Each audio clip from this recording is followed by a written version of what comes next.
Kollam Punalur KSRTC ഡിപ്പോയിൽ വീണ്ടും വാഹനാപകടം. സ്ത്രീയുടെ ഇടതുകാലിലൂടെ KSRTC ബസ് കയറിയിറങ്ങി. പുനലൂർ KSRTC ഡിപ്പോയിൽ ഒരാഴ്ചക്കിടെ ഉണ്ടാകുന്ന രണ്ടാമത്തെ അപകടമാണിത്.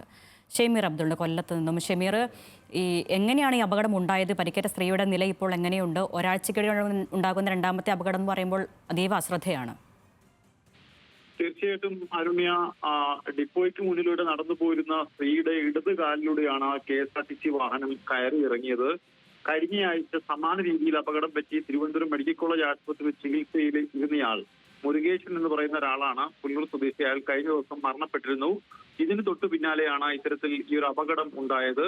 എന്തായാലും 50 വയസ്സ് പ്രായം തോന്നിക്കുന്ന സ്ത്രീയുടെ കാലിലൂടെയാണ് വാഹനം കയറി ഇറങ്ങിയത്. കൊല്ലത്ത് നിന്നും തെങ്കാശിയിലേക്ക് പുറപ്പെട്ട കൊല്ലം ഡിപ്പോയിലെ ബസ്സാണ് ഇത്തരത്തിൽ ഡിപ്പോയിലേക്ക് പ്രവേശിക്കുമ്പോൾ ഈ സ്ത്രീയുടെ കാലിലേക്ക് ഇടിക്കുകയും അപകടമുണ്ടാവുകയും ചെയ്തത്.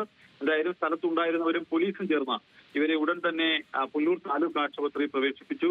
ഇതിനുശേഷം ഈ KSRTCയിലെ അനാസ്ഥയ്ക്കെതിരെ യൂത്ത് കോൺഗ്രസിന്റെ വലിയ പ്രതിഷേധം അവിടെ നടക്കുകയും ഡിപ്പോയിലെ മുൻവശത്തുള്ള വഴി അടച്ചുള്ള പ്രതിഷേധം നടക്കുകയും ചെയ്തു. എന്തായാലും പോലീസ് എത്തി കോൺഗ്രസ് പ്രവർത്തകരെ അവിടെ നീക്കം ചെയ്യുകയും ചെയ്തിട്ടുണ്ട്.